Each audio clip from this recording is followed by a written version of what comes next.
Hey, how's it going? I put makeup on today, so I thought, let's try a slightly different style of video. Why not? I will do the voiceover thing once we get cooking, but to start, we're making dal. Got a lot of requests for dal. A few of you asked me to do a dal recipe, and I'll start off with kind of the basic one that I love. It's one of my favorites that my mom makes, channa dal, and I'm gonna make it the dry, it's almost like a dal karai. This is pretty easy, but it just takes some time because with dal you want to be careful. The lentils need to be soaked, and that actually helps reduce the gas. So you definitely want to soak these overnight at least, if not more. I'm going with a channa dal here. It's like a split pea dal. And then you can do just the channa dal, but I like to mix it up with some moong dal. That much. About a quarter cup, half a cup. So the fine dal actually helps the liquid get more dal-y, if that's the word. It just helps the liquid become thicker and more, thicker is the word I was looking for. So I'm going to clean that up in a minute, but first we're just going to soak this up in some cold water. I'm just going to fill up water to cover it up, and then just let that sit on my counter till, I don't know, overnight, tonight, whenever I want to cook it, but at least 12 hours. There you go. Guess I'll see you tomorrow when I make this dal. And it's tomorrow. So here's the soaked dal.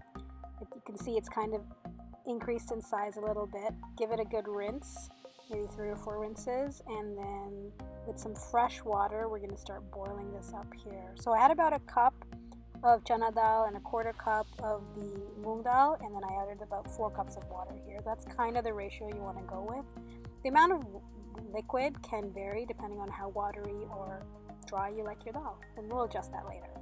If it's boiling over like this, feel free to put a wooden spoon over top, and that will prevent the boil over from happening. It doesn't have to be a fancy spoon like this. It can be just a regular old wooden spoon, and you won't have a nasty mess to clean up after.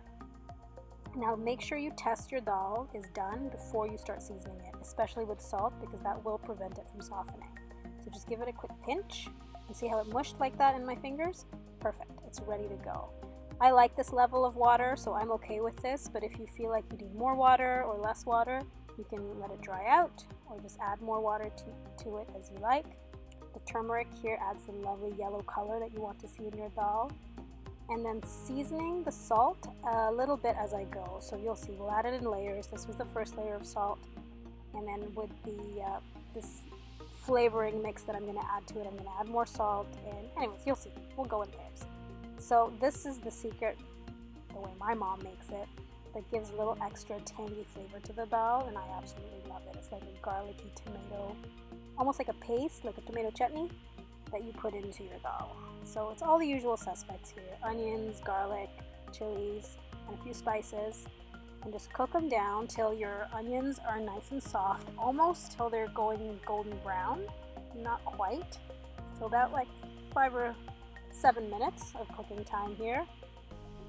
And then you're going to add in your spices to make sure that they infuse, that they get roasted and infuse the flavor before you add the tomatoes in, because the liquid will kind of prevent the spices from roasting. So you always want to make sure you add the spices in dry. Give them about 30 seconds of a stir fry, and then you add your wet ingredients in. And again, it's very basic spices here: turmeric, chilies, cumin. Always make sure you add black pepper when you're using turmeric, because it really helps the curcumin and the turmeric get absorbed by your body. And that's it.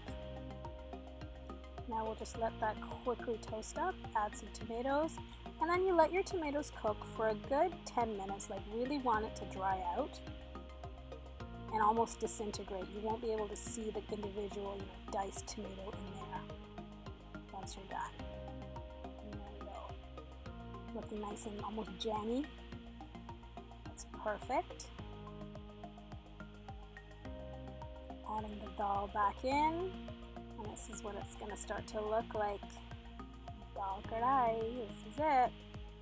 The liquid level is looking good for me. I kind of like it a little bit watery, almost like a thick, stewy consistency.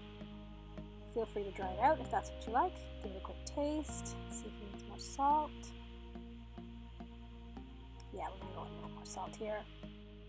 And then now the other secret to a really amazing dal. I mean, this is amazing just as it is. You can eat this straight up. I always like to add a tarka on top. Well, my mom always taught me to add a tarka on top of my dal, so that's what I'm going to do. So you can do this right when you're ready to serve the dal. Just adding a few cumin, curry leaves, chili, and garlic, of course. Always garlic. Now just letting that quickly cook up until the garlic turns about a little golden brown. You just pour that over your dal and serve it. It is so good. It helps to add like this almost fresh flavor to the dal. Like, so if you had dal sitting in your fridge for a couple of days, just add a quick tarka on top of it, and it just tastes like you just made it fresh. It's amazing. So it's perfect to make ahead and then just freshen up a dish. If you don't like to eat, cold or old leftovers, give it a new face. This is perfect.